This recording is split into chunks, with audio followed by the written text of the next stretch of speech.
মানুষগুলো এবার আগুনের মধ্যে পানি দিলে যেমনি আগুন নিভে যায়, দাউ দাউ করা হৃদয়ে জ্বলন্ত আগুন তাদের ঠান্ডা হবে। কিয়ামতের ময়দানে ওই বিভীষিকাময় সময়ে মুসিবতের কালে মানুষগুলো পাগল হয়ে বিশ্বনবীকে খুঁজতে আরম্ভ করবে। সবাই মিলে বিশ্বনবীর কাছে যে বলবে, ইয়া রাহমাতাল লিল আলামিন, ইয়া খাতামান নবীন, রাহমাতাল লিল আলামিন। দেখেন আমাদের কি অবস্থা, কি কঠিন বিপদে আমরা আছি, দাঁড়াতে পারি না, সূর্যের আলোতে ঘেমে হয়রান।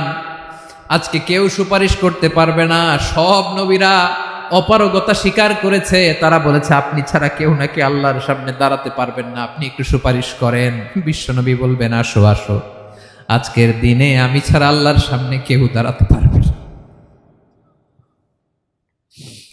বিশ্বনবী মাকামে মাহমুদে যে আল্লাহু আকবার বলে সিজদায় লুটিয়ে পড়বেন।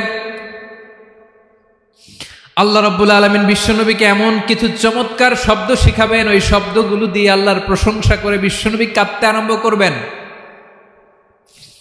বিশ্বনবী এমন ভাবে অজর দ্বারায় সিজদায় লুটিয়ে পড়ে কাঁদবেন, রব্বুল আলামিনের রহমতের দরিয়ায় জোশ লেগে যাবে। রব্বুল আলামিন এই দৃশ্য থেকে সহ্য করতে পারবেন না। রব্বুল আলামিন বলবেন, ইয়া মুহাম্মদ ইরফা রাসাক, ও নবী আপনি মাথা তোলেন, মাথা তোলেন, আপনার কান্না আমি সহ্য করতে পারি না। নবী আপনি মাথা তোলেন, সাল তুতা, আজকে আপনি যা চাবেন তাই দেব। নবী আপনি সিজদা থেকে মাথা তুলেন, সাল তুতা, যা চাবেন তাই দেব। ওয়াশফা তুশাফা, যার জন্য সুপারিশ করবেন তার সুপারিশ কবুল করে নেব। বিশ্বনবী এবার মাথা তুলবেন। যে বিভীষিকাময় সময়ে প্রত্যেক নবী বলেছেন আমি পারবো না, প্রত্যেক নবী বলেছেন নফসি নফসি, আমার কি হবে আমি জানি না, আল্লাহ আমারে বাঁচাও। প্রতিটি নবী বলবেন নফসি নফসি, আল্লাহ তুমি আমারে বাঁচাও, আমারে বাঁচাও। বিশ্বনবী মাথা তুলবেন, তুলে বলবেন রব্বি হাবলি উম্মতি, আল্লাহ তুমি আমার গুনাহগার উম্মতকে বাঁচাও। এই দুনিয়ার বুকে রব্বুল আলামিন সব নবীকে একটা করে দাওয়া মুস্তাজাবা দিয়েছেন, মানে যে দোয়া করলে কবুল হয়ে যায় সাথে সাথেই। দাও বিহা, দুনিয়ার সব নবীরা ওই দোয়াটা দুনিয়ায় করে ফেলেছে। সব নবীকে আল্লাহ একটা করে দোয়া দিয়েছেন, নবী দোয়া করলেই কবুল। সব নবীরা ওই দোয়া করে ফেলেছে দুনিয়াতে। বিশ্বনবী বলেন আমি করি নাই। ওয়া ইন্নী আখতাবিউ দাওয়াতি শাফাআতান লি উম্মতি ইয়াউমাল কিয়ামাহ, আমার ওই স্পেশাল দোয়াটা আমি দুনিয়ার বুকে কঠিন বিপদে পড়েও কোনোদিন করি নাই। আমি আমার স্পেশাল দোয়াটা কিয়ামতের দিন আমার গুনাহগার উম্মতকে সুপারিশের জন্য রেখে দিয়েছি। আল্লাহ বলবেন নবী ইরফা রাসাক, মাথা তোলেন, আর কাঁদবেন না। বিশ্বনবী মাথা তুলবেন, আল্লাহ বলবেন সাল তুতা, আপনি যা চাবেন তাই দেব। ওয়াশফা তুশাফা, সুপারিশ করেন, সুপারিশ কবুল করব। বিশ্বনবী বলবেন আল্লাহ ওই স্পেশাল দোয়াটা দুনিয়াতে করি নাই, আজকে আমি তোমার দরবারে দাঁড়িয়ে কিয়ামতের দিন ওই দোয়াটা করছি। আল্লাহ আমার যে উম্মতের হৃদয়ে যাররা পরিমাণ ঈমান আছে, আমার একটা উম্মতকেও তুমি জাহান্নামে ঢুকাতে পারবা না। বিশ্বনবী পাগলের মতো একবার হাউজে কাউসারে যাবেন, একবার সিরাতে যাবেন, একবার পুলসিরাতের দিকে, একবার হাউজে কাউসারের দিকে, পাগলের মতো দৌড়াতে থাকবেন, তার কোনো গুনাহগার উম্মত যাতে জাহান্নামে ঢুকে না যায়। সেদিন কেউ সুপারিশ করতে পারবে না বিশ্বনবী ছাড়া। বিশ্বনবী বলেন আনা সাইয়্যিদুন নাসি ইয়াউমাল কিয়ামাহ, আমি কিয়ামতের দিন সর্বশ্রেষ্ঠ হব, মানুষের মধ্যে সর্বশ্রেষ্ঠ সেরা আমি বিশ্বনবী। আলহামদুলিল্লাহ পড়েন। বিশ্বনবী বলেন সেদিনটা বড্ড ভয়ঙ্কর, সেদিন কেউ কারো কোনো উপকারে আসবে না, বন্ধু বন্ধুর কাজে আসবে না, স্ত্রী স্বামীর উপকারে আসবে না, স্বামী স্ত্রীর উপকারে আসবে না, পীর সাহেব মুরিদরে বাঁচাতে পারবে না, মুরিদ পীর সাহেবরে বাঁচাতে পারবে না, নেতা কর্মীর পরিচয় দিবে না, কর্মী নেতার পরিচয় দিবে না, ভাই বোনকে চিনবে না, বোন ভাইকে চিনবে না, বাবা তার সন্তানকে চিনবে না, মেয়েকে দেখে মা দৌড়ে দৌড়ে পালাবে, বড্ড ভয়ঙ্কর দিন। বিশ্বনবী বলবেন জমিনটা এখনকার মতো থাকবে না, পুরো জমিনটা সমান হয়ে যাবে, ফ্ল্যাট। এখন তো গোল, তখন ফ্ল্যাট। সবাই এক জমিনের উপরে দাঁড়াবে, সূর্যটা মাথার কাছে চলে আসবে, সূর্যের গরমে মানুষের মাথার মগজ গলে গলে কানের ছিদ্র নাকের ছিদ্র দিয়ে বেয়ে বেয়ে পড়বে। সবাই হয়রান, পেরেশান, ক্লান্ত শ্রান্ত। মানুষগুলো বলবে বাঁচার কোনো উপায় নাই। 50,000 বছর মানুষ এরকম দৌড়াবে, চিৎকার করবে, কাঁদবে, বাঁচার কোনো উপায় নাই। সবাই বলবে আল্লাহ যদি বিচারটা শুরু করতো, যা হবার হবে, আগে বিচার শুরু করুক। বিচারই শুরু হয় না, বিচার শুরু হইতেই 50,000 বছর। আল্লাহ, 50,000 বছর, 5,000, 15,000 না, 50,000 বছর এরকম যাবে। মানুষগুলো কাঁদতে কাঁদতে বলবে চলো আমরা আদম আলাইহিস সালামের কাছে যাই, যেন আল্লাহরে যে সুপারিশ করে, আল্লাহ আপনি বিচার শুরু করেন। কিয়ামতের ময়দানে সবাই মিলে সাইয়েদনা আদম আলাইহিস সালামের কাছে যেয়ে বলবে ইয়া আবাল বাশার ইয়া আউয়ালাল আম্বিয়া, ও আদম নবী, আপনি দুনিয়ার বুকে প্রথম নবী। আল্লাহ নিজ হাতে আপনারে 60 হাত লম্বা করে বানিয়েছেন, আপনার সম্মানে ফেরেশতাদেরকে সেজদা দিতে বলেছেন। দুনিয়ার প্রথম নবী, প্রথম মানুষ আপনি। আপনি আল্লাহর যে সুপারিশ করেন যেন আল্লাহ বিচার শুরু করে। আদম আলাইহিস সালাম বলবেন আমি পারবো না, কারণ আল্লাহ আমাকে একটা নিষিদ্ধ গাছের কাছে যেতে নিষেধ করেছিল, আমি ভুল করে এই গাছের ফল খেয়েছি। নাফসি নাফসি, আজকে আমার কি হবে আমি জানি না, আমি বড় লজ্জিত। আমারে যদি আল্লাহ জিজ্ঞেস করে কেন খাইছিলাম, আমার কোনো উত্তর নাই। তোমারে বাঁচামো কেমনে আমি? নবীরা থার থার করে কাঁপবে সেদিন। আদম আলাইহিস সালাম বলবেন আমি পারবো না, মাফ করো আমাকে, আমি পারবো না। ওই যে ভুল করে গন্ধম খেয়ে ফেলেছি, নিষিদ্ধ গাছের ফল খেয়ে ফেলেছে, আমি বড় লজ্জিত, অনুতপ্ত, আমি পারবো না। আজকে আল্লাহ এত রাগান্বিত হয়েছে, আগে কখনো আল্লাহ এত রাগান্বিত হয় নাই, ভবিষ্যতেও আল্লাহ কখনো এত রাগান্বিত হবে না। আমি পারবো না। এক কাজ করো, তোমরা নূহ আলাইহিস সালামের কাছে যাও। কোন নবী? লোকেরা এবার পাগলের মতো দৌড়াতে দৌড়াতে আল্লাহর নবী নূহ আলাইহিস সালামের কাছে যেয়ে বলবে ইয়া নবী আল্লাহ নূহ, আনতা আউয়ালুর রুসুলি ফিল আরদ, আপনি জমিনে প্রথম রাসূল। আদম আলাইহিস সালাম নবী ছিলেন, রাসূল ছিলেন না। এই দুনিয়ার বুকে প্রথম রাসূল ছিলেন আল্লাহর নবী নূহ আলাইহিস সালাম। সবাই বলবে ও নবী আল্লাহ নূহ, রাসূল আল্লাহ নূহ, আল্লাহ আপনাকে আবদান শাকুরা, শুকর গুজার বান্দা বলে কোরআনে বলেছে। কোরআনে নূহ আলাইহিস সালামের নামেও সূরা আছে না নাই? আপনি আল্লাহর প্রিয় বান্দা, প্রিয় রাসূল। দেখেন আমাদের কি দশা, ঘামতে ঘামতে শেষ। জমিনটা তামার জমিন, সূর্যটা মাথার কাছে, কি করবো আর পারি না, ঘামতে ঘামতে আর কত ঘামবো, কত দাঁড়িয়ে থাকবো। আল্লাহরে যে বলেন বিচার যেন শুরু করে। নূহ আলাইহিস সালাম বলবেন আমিও পারবো না, আমিও পারবো না। আমি আমার ছেলের জন্য এক কথা বলে ভুল করে ফেলছি। যখন মহাপ্লাবন হবে আমি বললাম আল্লাহ আমার কলিজার টুকরা সন্তান রে বাঁচান। আল্লাহ বললেন ও নূহ, সে তোমার সন্তান না, কারণ সে ঈমান আনে নাই, সে পাহাড়ের উপর দাঁড়িয়েছে, দেখি কেমনে সে বাঁচে।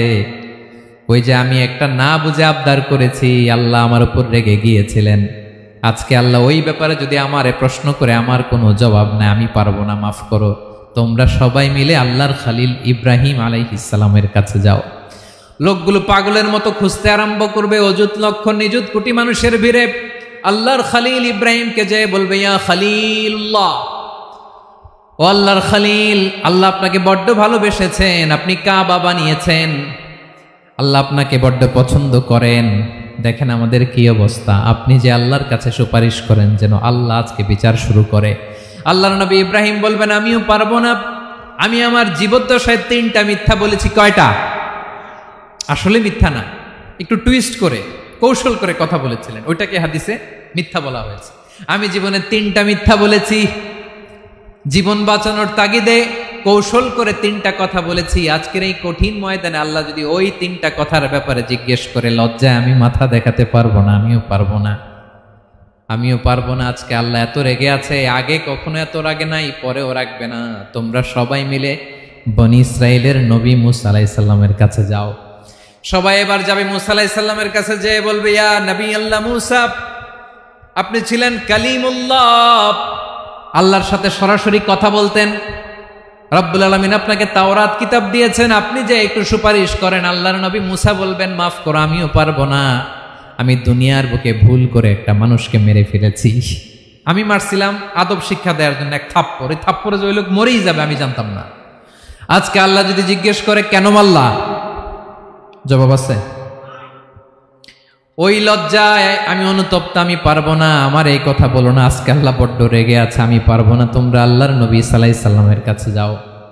কিয়ামতের ময়দানে মানুষগুলো পাগল পাড়া হয়ে আল্লাহর নবী ঈসা আলাইহিস সালামের কাছে যাবে, যে বলবে, নবী ঈসা আপনি রূহুল্লাহ, বাবা ছাড়া আল্লাহ আপনাকে বানিয়েছেন, ইনজিল কিতাব দিয়েছেন, মৃত মানুষকে আপনি জীবিত করতে পারতেন, আজকের এই কঠিন বিপদের দিনে আপনি আমাদের সাহায্য করেন। আল্লাহর কাছে যে বলেন যেন বিচার শুরু করে। ঈসা আলাইহিস সালাম বলবেন, আমিও পারবো না, ইন্নী উবিদতু মিন দুনিল্লাহ, আমার উম্মত খ্রিস্টানেরা আল্লাহরে বাদ দিয়ে আমি ঈসার ইবাদত করেছে। আমার মা ম্যারি আর আমাকে ডাকতো জেসাস ক্রাইস্ট, আমার ইবাদত করেছে, যদিও আমি আমার ইবাদত করতে বলি না। ঈসা আলাইহিস সালামও ইবাদত করতে বলেছেন একজনের, তিনি কে? আল্লাহর নবী ঈসা আলাইহিস সালাম বলবেন, আমিও পারবো না, আজকে আল্লাহ অনেক রেগে আছে, আমি পারবো না, তবে একটা পরামর্শ দিতে পারি, একটা সাজেশন দিতে পারি। আজকের দিনে এই কঠিন মুসিবতের কালে, এই কঠিন সময়ে কেউ আল্লাহর দরবারে দাঁড়িয়ে একটা টু শব্দ করার ক্ষমতা কারো নাই, একমাত্র আখিরি জামানার পয়গাম্বর বিশ্বনবী মুহাম্মদুর রাসূলুল্লাহ ছাড়া। মানুষগুলো এবার আগুনের মধ্যে পানি দিলে যেমনি আগুন নিভে যায়, দাউ দাউ করা হৃদয়ে জ্বলন্ত আগুন তাদের ঠান্ডা হবে। কিয়ামতের ময়দানে ওই বিভীষিকাময় সময়ে মুসিবতের কালে মানুষগুলো পাগল হয়ে বিশ্বনবীকে খুঁজতে আরম্ভ করবে। সবাই মিলে বিশ্বনবীর কাছে যে বলবে, ইয়া রাহমাতাল লিল আলামিন, ইয়া খাতামান নবীন, রাহমাতাল লিল আলামিন। দেখেন আমাদের কি অবস্থা, কি কঠিন বিপদে আমরা আছি, দাঁড়াতে পারি না, সূর্যের আলোতে ঘেমে হয়রান। আজকে কেউ সুপারিশ করতে পারবে না। সব নবীরা অপারগতা স্বীকার করেছে, তারা বলেছে আপনি ছাড়া কেউ নাকি আল্লাহর সামনে দাঁড়াতে পারবেন না, আপনি একটু সুপারিশ করেন। বিশ্বনবী বলবেন, আসো আসো, আজকের দিনে আমি ছাড়া আল্লাহর সামনে কেউ দাঁড়াতে পারবে না। বিশ্বনবী মাকামে মাহমুদে যে আল্লাহু আকবার বলে সিজদায় লুটিয়ে পড়বেন। আল্লাহ রাব্বুল আলামিন বিশ্বনবীকে এমন কিছু চমৎকার শব্দ শিখাবেন, ওই শব্দগুলো দিয়ে আল্লাহর প্রশংসা করে বিশ্বনবী কাঁদতে আরম্ভ করবেন। বিশ্বনবী এমন ভাবে অজর দ্বারায় সিজদায় লুটিয়ে পড়ে কাঁদবেন, রব্বুল আলামিনের রহমতের দরিয়ায় জোশ লেগে যাবে। রব্বুল আলামিন এই দৃশ্য থেকে সহ্য করতে পারবেন না। রব্বুল আলামিন বলবেন, ইয়া মুহাম্মদ ইরফা রাসাক, ও নবী আপনি মাথা তোলেন, মাথা তোলেন, আপনার কান্না আমি সহ্য করতে পারি না। নবী আপনি মাথা তোলেন, সাল তুতা, আজকে আপনি যা চাবেন তাই দেব। নবী আপনি সিজদা থেকে মাথা তুলেন, সাল তুতা, যা চাবেন তাই দেব। ওয়াশফা তুশাফা, যার জন্য সুপারিশ করবেন তার সুপারিশ কবুল করে নেব। বিশ্বনবী এবার মাথা তুলবেন। যে বিভীষিকাময় সময়ে প্রত্যেক নবী বলেছেন আমি পারবো না, প্রত্যেক নবী বলেছেন নফসি নফসি, আমার কি হবে আমি জানি না, আল্লাহ আমারে বাঁচাও। প্রতিটি নবী বলবেন নফসি নফসি, আল্লাহ তুমি আমারে বাঁচাও, আমারে বাঁচাও। বিশ্বনবী মাথা তুলবেন, তুলে বলবেন রব্বি হাবলি উম্মতি, আল্লাহ তুমি আমার গুনাহগার উম্মতকে বাঁচাও। এই দুনিয়ার বুকে রব্বুল আলামিন সব নবীকে একটা করে দাওয়া মুস্তাজাবা দিয়েছেন, মানে যে দোয়া করলে কবুল হয়ে যায় সাথে সাথেই। দাও বিহা, দুনিয়ার সব নবীরা ওই দোয়াটা দুনিয়ায় করে ফেলেছে। সব নবীকে আল্লাহ একটা করে দোয়া দিয়েছেন, নবী দোয়া করলেই কবুল, সব নবীরা ওই দোয়া করে ফেলেছে দুনিয়াতে। বিশ্বনবী বলেন আমি করি নাই। ওয়া ইন্নী আখতাবিউ দাওয়াতি শাফাআতান লি উম্মতি ইয়াউমাল কিয়ামাহ, আমার ওই স্পেশাল দোয়াটা আমি দুনিয়ার বুকে কঠিন বিপদে পড়েও কোনোদিন করি নাই। আমি আমার স্পেশাল দোয়াটা কিয়ামতের দিন আমার গুনাহগার উম্মতকে সুপারিশের জন্য রেখে দিয়েছি। আল্লাহ বলবেন নবীর ফারাসাক, মাথা তোলেন, আর কাঁদবেন না। বিশ্বনবী মাথা তুলবেন। আল্লাহ বলবেন সাল তুতা, আপনি যা চাবেন তাই দেব। ওয়াশফা তুশাফা, সুপারিশ করেন, সুপারিশ কবুল করব। বিশ্বনবী বলবেন আল্লাহ, ওই স্পেশাল দোয়াটা দুনিয়াতে করি নাই, আজকে আমি তোমার দরবারে দাঁড়িয়ে কিয়ামতের দিন ওই দোয়াটা করছি। আল্লাহ, আমার যে উম্মতের হৃদয়ে যাররা পরিমাণ ঈমান আছে, আমার একটা উম্মতকেও তুই জাহান্নামে ঢুকাতে পারবা না। বিশ্বনবী পাগলের মতো একবার হাউজে কাউসারে যাবেন, একবার সিরাতে যাবেন, একবার পুলসিরাতের দিকে, একবার হাউজে কাউসারের দিকে পাগলের মতো দৌড়াতে থাকবেন। তার কোনো গুনাহগার উম্মত যাতে জাহান্নামে ঢুকে না যায়, সেদিন কেউ সুপারিশ করতে পারবে না বিশ্বনবী ছাড়া। এজন্য 5 নম্বর আল্লাহ বললেন মান যাল্লাযী ইয়াশফাউ ইনদাহু ইল্লা বিইযনিহি। কার সাহস আছে, কার এত বড় বুকের পাটা কিয়ামতের কঠিন দিন আল্লাহর সামনে দাঁড়িয়ে সুপারিশ করবে? কারো ক্ষমতা নেই, কারো ক্ষমতা নাই। বিশ্বনবী সেদিন সেজদায় পড়ে উম্মতের জন্য কাঁদবেন, সবাই কাঁদবে, নফসি নফসি, আল্লাহ আমারে বাঁচাও, আল্লাহ আমারে বাঁচাও। বিশ্বনবী বলবেন উম্মতি উম্মতি। বিশ্বনবী আমার জন্য কাঁদবেন, আপনার জন্য কাঁদবেন, আমাদের জন্য সেদিন কেঁদে কেঁদে জাহান্নামের দরজায় দাঁড়িয়ে আমাদেরকে টেনে টেনে জান্নাতে ঢুকাবেন। এজন্য এই বিশ্বনবীর ভালোবাসা যেন আমাদের হৃদয়ে ভরপুর থাকে। আমার ভাইয়েরা, প্রতি শুক্রবার বিশ্বনবীর উপরে বেশি বেশি যেন আমরা দুরূদ পড়ি। আমরা যখন বিশ্বনবীর সালাম দেই, দুরূদ পড়ি, একদল স্পেশাল ফেরেশতা আছে যারা বিশ্বনবীর দুরূদটা নিয়ে সরাসরি বিশ্বনবীর রওজায় যায়, যে বলে অমুকের বেটা অমুক আপনারে সালাম দিয়েছে। বিশ্বনবী নিজ কবরের থেকে নিজেই সালামের উত্তর দেয়। বিশ্বনবীর ভালোবাসা যেন আমাদের হৃদয়ে থাকে, বিশ্বনবীর সুন্নাহ দিয়ে যেন আমাদের জীবনটাকে সাজাই। পারা যাবে ইনশাআল্লাহ। বিশ্বনবীর ভালোবাসা ছাড়া কেউ জান্নাতে ঢুকতে পারবে? বিশ্বনবীর পক্ষে আমরা বলবো, বিশ্বনবীর পক্ষে আমরা লিখব, বিশ্বনবীর জন্য আমরা আমাদের কলিজার রক্ত বিলিয়ে দিব, ঠিক কিনা বলেন? সেদিন বিশ্বনবী ছাড়া কেউ সুপারিশ করতে পারবে না। 5 নম্বর আল্লাহ বললেন মান যাল্লাযী ইয়াশফাউ ইনদাহু ইল্লা বিইযনি। কে আছে সুপারিশ করবে আল্লাহর সামনে? আর আপনি আপনার বাবার দরবারে যে সেজদা দেন, হ্যাঁ, ইব্রাহিম আলাইহিস সালাম থারথার করে কাঁপবে আর বলবে নফসি নফসি, আল্লাহ আমারে বাঁচাও। মুসা আলাইহিস সালাম থারথার করে কাঁপবে, আল্লাহ নফসি নফসি, আমারে বাঁচাও। আর আপনি পীরের দরবারে যে সেজদা দেন, কোথায় আছেন আপনি? খবরদার, কেউ বাঁচাতে পারবে না।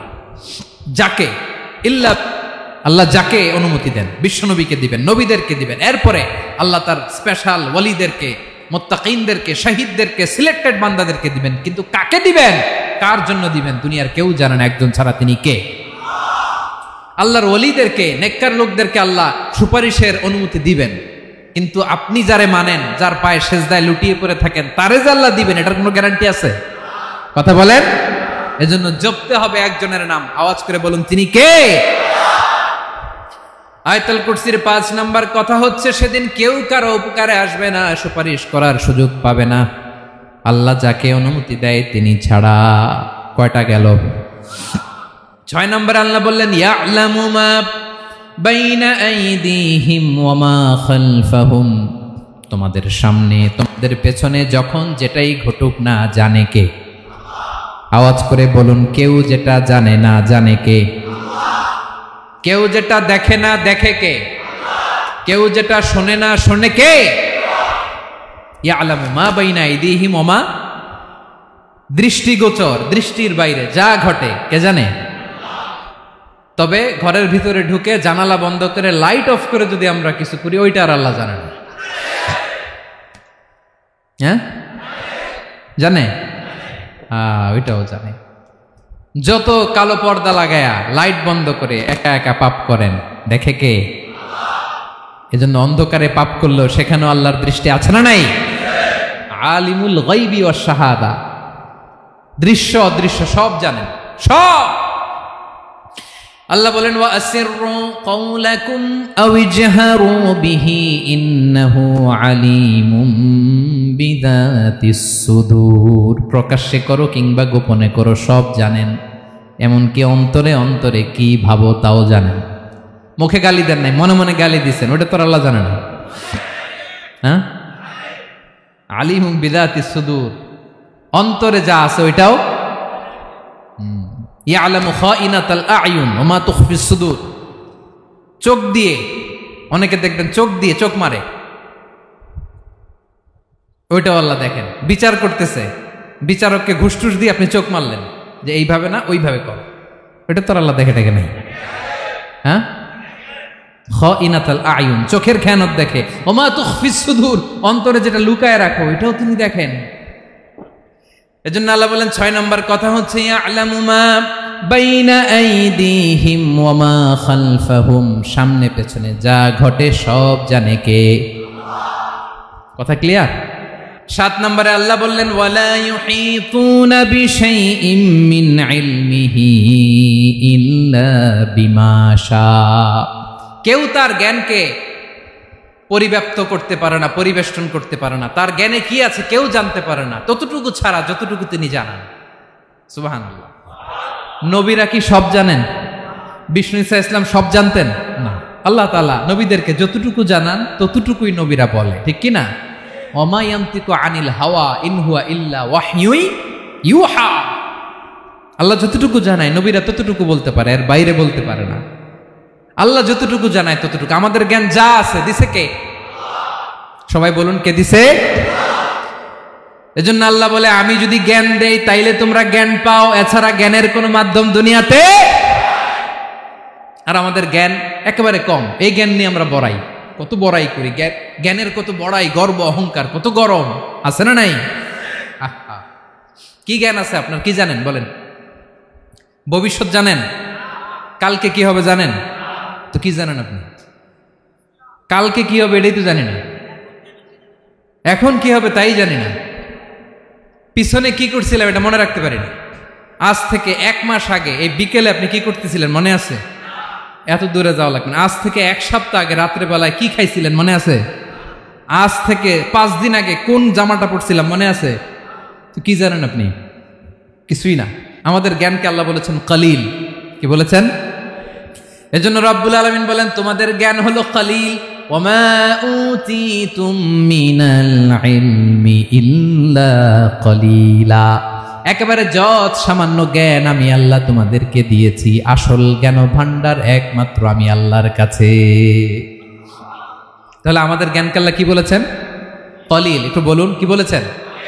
কলিল মানে কি? একটা মহাসাগরের মধ্যে, খেয়াল করে শুনেন বুঝবেন, একটা মহাসাগরের মধ্যে একটা চড়ুই পাখি যে যদি একটু পানি খায়, পানি খাওয়ার পরে ওই চড়ুই পাখির ঠোঁটে যে একটু পানি লেগে থাকে ওইটারে বলে কলিল। আল্লাহ বলে মহাসাগর থেকে পানি খাওয়ার কারণে চড়ুই পাখির ঠোঁটে যে একটু পানি লেগে আছে, এই পানিটা হচ্ছে তোমরা পৃথিবীতে যারা আছো সবার জ্ঞান, সবাই মিলে এতটুকু জ্ঞান, আর পুরো মহাসাগরের পানি হচ্ছে আমি আল্লাহর জ্ঞান। তাহলে আপনার জ্ঞান তো অনেক বেশি। আহা, এজন্য জ্ঞানের বড়াই করা যাবে না। আল্লাহ বলেন ওয়ালা ইউহিতুনা বিশাইইম মিন ইলমিহি ইল্লা বিমা শা, আল্লাহ যতটুকু জানান ততটুকুই আমরা জানি, তিনি যে কত জানেন আমাদের কোনো ধারণা নাই। ঠিক কিনা বলেন? কয়টা গেল? 7টা। আর রইল কয়টা? 8 নম্বরে আল্লাহ বলেন ওয়াসিআ কুরসিয়ুহুস সামাওয়াতি ওয়াল আরদা, তার কুরসি আকাশ জমিন বিস্তৃত, আকাশ এবং জমিনকে পরিব্যাপ্ত করে রেখেছে তার কুরসি, তার ক্ষমতা, তার কর্তৃত্ব। কুরসির 2টা তাফসির। এক তাফসির হলো কুরসি মানে ক্ষমতা, তার ক্ষমতা, কর্তৃত্ব, আকাশ জমিন বিস্তৃত। কুরসির আরেকটা ব্যাখ্যা হচ্ছে সরাসরি কুরসি, যেখানে আল্লাহ পা রাখে। কি রাখে? তার মানে হুজুর আল্লাহরও পা আছে? আছে। কেমন আমরা জানি না, আমাদের পায়ের মতো না। সুবহানাল্লাহ পড়েন তো। তাইলে আল্লাহ কার মতো? আল্লাহ আল্লাহর মতো। সুবহানাল্লাহ পড়েন। লাইসা কামিসলিহি শাই, কোনো কিছু তার মতো নয়। তো তিনি কার মতো? তিনি তার মতো। ওয়ালাম ইয়াকুল্লাহু কুফুয়ান আহাদ। ওয়াসিআ কুরসিয়ুহুস সামাওয়াতি ওয়াল আরদ, তার কুরসিটা আকাশ জমিন বিস্তৃত। এটা ঊর্ধ্ব জগতের কথা, বাতুপাহাতের ভাইয়েরা। কোন জগৎ? ঊর্ধ্বজগৎ শুরু হয় এই যে এখান থেকে, মাথার উপর থেকে ঊর্ধ্বজগতের শুরু, ঠিক কিনা? এই যে শূন্যে যা দেখেন এটা প্রথম আকাশের মহাশূন্য। আল্লাহ বলেন ওয়ালাকাদ যায়্যানাস সামাআদ দুনিয়া বিজিনাতিল কাওয়াকিব, প্রথম আকাশের মহাশূন্যকে আমি তারা গ্রহ দিয়ে সুশোভিত করেছি। আমাদের পৃথিবীর চাইতে অনেক বড় গ্রহ আছে, যেমন সূর্য পৃথিবীর চেয়ে 13 লক্ষ গুণ বড়। কয় গুণ? 13 গুণ, 1300 গুণ, 13,000 গুণ। কত গুণ? আরো জোরে কত গুণ? চিন্তা করছেন পৃথিবীটা কত বড়, আর সূর্য নাকি পৃথিবীর চেয়ে? তার মানে সূর্যই কি সবচেয়ে বড়? না, সূর্যের চেয়ে কোটি কোটি গুণ বড় তারা আছে। এরকম কোটি কোটি তারা নিয়ে আমাদের গ্যালাক্সি মিল্কি ওয়ে, এরকম কোটি কোটি গ্যালাক্সি আছে প্রথম আকাশের মহাশূন্যের মধ্যেই। এরপরে দ্বিতীয় আকাশ। এই দ্বিতীয় আকাশটা প্রথম আকাশের তুলনায় কত বড়? বিশ্বনবী বলেন তোমার হাতের আংটি যদি মরুভূমির মাঝখানে ফেলে দাও, পুরো মরুভূমির তুলনায় তোমার হাতের আংটি যত ছোট, দ্বিতীয় আসমানের তুলনায় প্রথম আসমানটা ঠিক তত ছোট। তৃতীয় আসমান আবার এরকম, ওইটার তুলনায় দ্বিতীয় আসমানটা একটা আংটির সমান। চতুর্থ আসমানের তুলনায় মরুভূমির মাঝখানে তৃতীয় আসমানটা আংটির সমান। একটার চেয়ে আরেকটা বড়। কত বড় আমি বলতে পারবো, আপনারা শুনতে পারবেন, কিন্তু আমরা কল্পনা এটা ধারণ করতে পারবো?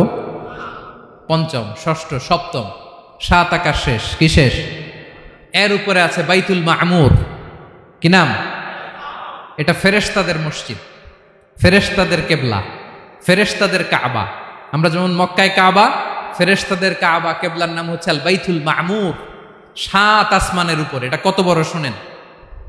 প্রতিদিন বিশ্বনবী বলেন প্রতিদিন এই আল বাইতুল মামুর ফেরেশতাদের মসজিদে 70,000 ফেরেশতা ইবাদতের জন্য চান্স পায়। প্রতিদিন কয় হাজার? একবার ঢুকে যে বের হয়ে যায় কিয়ামতের আগে দ্বিতীয়বার আর তারা চান্স পাবে না। আল বাইতুল মামুর ওইটা শেষ। এরপরে সিদরাতুল মুনতাহা। কি নাম? সীমান্ত বৃক্ষ। ওইটা আরো বড়, একটা বিশাল বড় বড়ই গাছ আল্লাহ বানাইছে। ওয়া ইলাইহি ইয়ানতাহি ইলমুল মালাইকা, ফেরেশতাদের জ্ঞান সীমানা ওইখানেই শেষ। এর উপরে কি হয় ফেরেশতারা আর জানে না। ফেরেশতাদের ক্ষমতা এখানে শেষ। সিদরাতুল মুনতাহা, সিদরাতুল মুনতাহার এরিয়া শেষ। এরপরে শুরু হয় আল্লাহুল মাহফুজ, কোরআনের বাড়ি। কোরআনের বাড়ি কই? বাল হুয়া কুরআনুম মাজিদ ফি, এটা মিন দুররাতিন বাইদা, সাদা ঝকঝকে ডায়মন্ড দিয়ে আল্লাহ বানাইছে। আমাদের সবার তাকদীর, ভাগ্যলিপি ওইখানে লেখা, কি হবে না হবে। কোরআনের বাড়ি ওইটা, ওইটা শেষ। এরপরে শুরু হয় লা জামান লা মাকান এরিয়া। ওইখানে কোনো জামান নাই, মাকান নাই, no time no space area শুরু। ওইখানে কুরসি, যেখানে আল্লাহ পা রাখেন বা কুদরতি পা রাখেন, আল্লাহর কুরসি। বড় রাজা বাদশারা সিংহাসনে বসে পা রাখে একটা টেবিলের উপর, শাহী টেবিল, ওইটার নাম কুরসি। আল্লাহ বলে ওয়াসিআ কুরসিয়ুহুস সামাওয়াতি ওয়াল আরদ, আল্লাহর এই কুরসিটা এতক্ষণ যা বললাম এই সবগুলার চাইতেও বড়।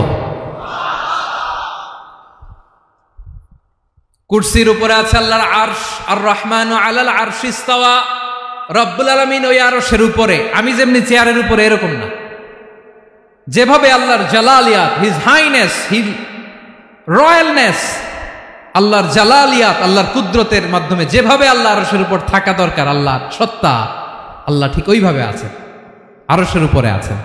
ওয়া ইয়াহমিলু আরশা রাব্বিকা ফাওকাহুম ইয়াউমাইযিন সামানিয়া, কিয়ামতের দিন আল্লাহর এই আরশটা 8 জন ফেরেশতা বহন করবে। আরশ বহনের জন্য আল্লাহর ফেরেশতা লাগে না, কোনো কাজের জন্যই আল্লাহর ফেরেশতা লাগে না। আল্লাহ বলে কুন ফায়াকুন, হয়ে যায়। তারপরে আল্লাহ নিয়োজিত রেখেছেন। সেদিন কিয়ামতের দিন আল্লাহর আরশটা বহন করবে কয়জন ফেরেশতা? এদের সাইজ কত বড়? হ্যাঁ, শুনতে মনে চায়? বিশ্বনবী বলেন ইন্না মা বাইনা শাহমাতি উযুনিহি ইলা আতিকিহি মাসিরাতু 700 সানা।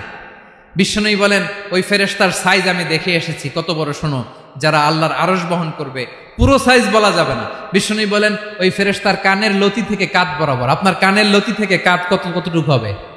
4 আঙ্গুল 5 আঙ্গুল। বিশ্বনবী বলেন যে 8 জন ফেরেশতা কিয়ামতের দিন আল্লাহর আরশের পায়া ধরে থাকবে, ওই ফেরেশতাগুলোর কানের লতি থেকে কাঁধ বরাবর আসতে সবচেয়ে দ্রুতগামী যানবাহন, পৃথিবীতে সবচেয়ে দ্রুত চলে আলোর ফোটন, আলোর ফোটন 1 সেকেন্ডে চলে 3 লক্ষ কিলোমিটার। কয় লক্ষ কিলোমিটার? 1 ঘন্টায়? 1 মিনিটে? কয় সেকেন্ডে? 1 সেকেন্ড কইতে তো 2 সেকেন্ড লাগে। 1 সেকেন্ডে আলোর ফোটন, আলোর কণা ছুটে 3 লক্ষ কিলোমিটার বেগে। বিষ্ণুই বলেন এরকম যানবাহন দিয়ে যেটা সেকেন্ডে 3 লক্ষ কিলোমিটার বেগে ছুটে, এরকম দ্রুত যদি কেউ ছুটে তাহলে ওই ফেরেশতার কানের লতি থেকে কাঁধ বরাবর আসতে 700 বছর সময় লাগবে। এজন্য রব্বুল আলামিন বলেন ওয়াসিআ কুরসিয়ুহুস সামাওয়াতি ওয়াল আরদা, আল্লাহর কুরসিটা আকাশ জমিন সব চাপিয়ে যাবে। তাহলে আল্লাহ কত বড়! সুবহানাল্লাহ। সেজদায় যখন লুটিয়ে পড়েন এটা ভাববেন, আয় রে কারে সেজদা দেই আমি, তিনি কি সুমহান, কি সুবিশাল, ওই রবের গোলাম আমি। আলহামদুলিল্লাহ পড়েন।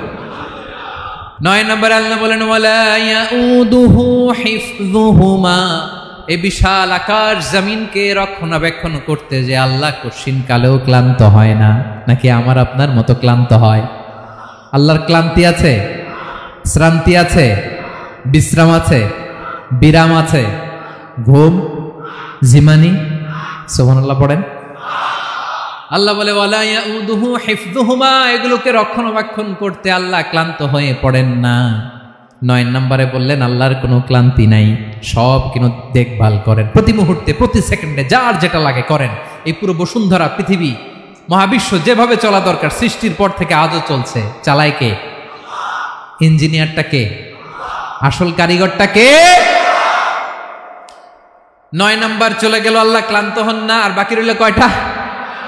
সব শেষে আল্লাহ তাআলা বললেন ওয়া হুয়াল আলিয়ুল আযীম, ওয়া হুয়াল আলিয়ুল আযীম, তিনি হচ্ছেন আল আলিয়ুল আযীম। সব শেষ কথা। প্রিয় ভাইয়ের, আমি বলেছিলাম আয়াতুল কুরসিতে আল্লাহর মোট কয়টা সুন্দর সুন্দর নাম আছে? 2টা তো বলে ফেলছে। এগুলো কি ছিল? আল হাইয়ু, আল কাইয়ুম। এবার সব শেষে 3 আর 4 নাম্বারটা আসছে। এটা কি? একটা আল আলী আর একটা আযীম। 3 নাম্বারটা হচ্ছে আল আলী, 4 নাম্বারটা আযীম। আল আলী মানে হচ্ছে সর্বোচ্চ, দ্য গ্রেটেস্ট, দ্য হাইয়েস্ট। তার উপরে কেউ আছে? ঊর্ধ্ব জগতের যে বর্ণনা দিছি, কি বুঝলেন? আল্লাহর উপরে কেউ আছে? এজন্য তিনি হচ্ছেন আল আলী, সবচেয়ে উপরে, সর্বোচ্চ, দ্য হাইয়েস্ট। তার উপরে কেউ। এজন্য আল্লাহ বলেন সাব্বিহ ইসমা রাব্বিকাল আ'লা। আল আলী আর আল আ'লা কাছাকাছি অর্থ। প্রশংসা করো ওই আল্লাহর যিনি হলেন আ'লা, সবচেয়ে বড়। তার চেয়ে বড় কেউ আছে নাকি? তার উপরে কেউ আছে নাকি? আল আ'লা। এজন্য আমরা যখন সিজদায় লুটিয়ে পড়ি, আমরা যখন সবচেয়ে নিচে যাই, আমরা বলি আল্লাহ তুমি সবচেয়ে উপরে। আমরা যখন সিজদায় যাই, আমরা তখন সবচেয়ে কি? নিচে, তাই না? এর চেয়ে নিচে আর মানুষের সবচাইতে দামি অঙ্গ কপালটারে মাটিতে ঘষি, আমি সবচেয়ে নিচে, আর আমি বলি সুবহানা রাব্বিয়াল, আহা সুবহানা রাব্বিয়াল আ'লা। আল্লাহ তুমি সবচেয়ে উপরে, আমি সবচেয়ে নিচে, কিন্তু তুমি সবচেয়ে উপরে। সুবহানাল্লাহ পড়ে। আল্লাহ বলে আমি হলাম আল আলী। 4 নম্বরে আমি হলাম আল আযীম, হাইয়ু কাইয়ুম। শেষে বললেন আমি হলাম আল আলী, আমি হলাম আল আযীম। আযীম মানে সুমহান, দ্য সুপ্রিম। সুপ্রিম। আল্লাহর সবকিছু চরম পর্যায়ের। তার সবকিছু কি? আল্লাহর শাস্তি চরম পর্যায়ের, আল্লাহর দয়া পরম পর্যায়ের, তার সৃষ্টি প্রকাণ্ড, তার ক্ষমতা প্রচন্ড। তিনি আল আলী, আল আযীম। আওয়াজ করে পড়েন আল্লাহু আকবার।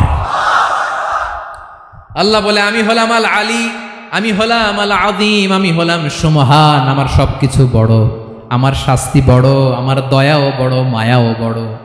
আমি যখন শাস্তি দেই, আমার শাস্তির মতো কেউ শাস্তি দিতে পারে না। আমি আল্লাহ সব সময় ধরি না, ধরলে ছাড়ি না। ঠিক কি না? ধরে ধরে ধরে না, ধরলে আল্লাহ সাবধান। যখন আযাব আসবে, গজব আসবে, পালাবার জায়গা খুঁজে পাওয়া যাবে। সামান্য ভূমিকম্প দিলে আমাদের অবস্থা কি হয় দেখেন তো? হ্যাঁ, সামান্য একটু ভূমিকম্প দিলে বাঁচার উপায় আছে? আল আযীম, ইন্না জালজালাতাস সাআতি শাইউন আযীম। কিয়ামতের সেই প্রকম্পনটা বড্ড ভয়ঙ্কর, বড্ড ভয়ঙ্কর। এজন্য আমরা সে আল্লাহর ইবাদত করি যিনি কখনো ঘুমান না, যিনি ক্লান্ত হন না, যার লয় নাই, যার কোনো ক্ষয় নাই, যিনি ছাড়া আমাদের বাঁচার কোনো উপায় নাই, ঠিক কিনা বলেন? 10 নম্বর ক্লিয়ার? আলহামদুলিল্লাহ পড়েন। যা বললাম আমরা যেন আমল করতে পারি। তাহলে একটি আয়াতের তাফসির শুনলাম, আয়াতটার নাম প্রত্যেক ফরজ নামাজের পরে পড়বেন, সকাল সন্ধ্যা পড়বেন, ওয়াজিফা হিসেবে মানবেন তো? কোন সূরায়? আয়াত নাম্বার? মোট কয়টা কথা? 1 নাম্বার, আল্লাহ ছাড়া কোনো ইলাহ নাই, তাকে ছাড়া কাউকে সেজদা দেব। 2 নাম্বার, তিনি আল হাইয়ুল কাইয়ুম, সব মরবে, তিনি মরবে। গোটা বিশ্ব তার কাছে ঠেকা, তিনি কারো কাছে ঠেকা। 3 নাম্বার, তার ঘুমও নাই, ঘুমের আগে যে ঝিমুনি আছে সেটাও। 4 নাম্বার, আকাশ জমিন এর মাঝে যা আছে সবকিছুর আসল মালিকানা কার? 5 নাম্বার, কিয়ামতের দিন যখন থারথার করে নবীরা কাঁপবে, তার অনুমতি ছাড়া কেউ আল্লাহর দরবারে দাঁড়িয়ে সুপারিশ করতে পারবে। 5 নাম্বার, আমাদের সামনে পেছনে উপরে নিচে প্রকাশ্যে গোপনে যা ঘটে কেউ দেখে না, দেখে কে? কেউ জানে না, জানে কে? আল্লাহর জ্ঞানের বাইরে নতুন করে কেউ জ্ঞান প্রডিউস করতে পারে না। তিনি যতটুকু জানায় ততটুকুই জানি, তিনি না জানালে জানানোর সাধ্য কারো। তার কুরসি, তার কর্তৃত্ব ক্ষমতা আকাশ জমিনকে বিস্তৃত করে আছে, ঠিক কিনা বলেন? কিন্তু মহাবিশ্বকে পরিচালনা করতে, রক্ষণাবেক্ষণ করতে তিনি খুব ক্লান্ত হয়ে যায় না? ক্লান্ত হয়? তিনি আল আলী, দ্য হাইয়েস্ট, সর্বোচ্চ, আল আযীম, দ্য সুপ্রিম, তার ক্ষমতার সামনে দাঁড়াবার ক্ষমতা কারো নাই, ঠিক কিনা বলেন? সে আল্লাহর গোলাম হতে পেরে আমরা খুশি না বেজার? আমরা যা করবো ওই আল্লাহর খুশি করার জন্য করব, যা করব আল্লাহর রাজি খুশির জন্য করব। মনের দুঃখ জ্বালা ফেসবুকে শেয়ার দেওয়ার আগে আমি শেয়ার দেব কার সাথে? পারবেন? পারবেন? আল্লাহরে ভালো লাগে? আল্লাহরে মায়া লাগে? আল্লাহর কাছে চোখের পানি ছেড়ে কাঁদতে ভালো লাগে? আল্লাহর কাছে বলেন, ইদা সাআলতা ফাসআলিল্লাহ, বিষ্ণু বললেন যখন চাইবে আল্লাহর কাছে চাইবে। ওয়া ইদা ইসতাআনতা ফাসতাইন বিল্লাহ, সাহায্য করার মালিক একজন, তিনি কে? আল্লাহ তাআলা আমাদের সবাইকে কথাগুলো বোঝার আমল করার তৌফিক দান করুক। হাযা মা ইনদি ওয়াল ইলমু ইনদাল্লাহ আলাইহি তাওয়াক্কালতু ওয়া ইলাইহি উনীব।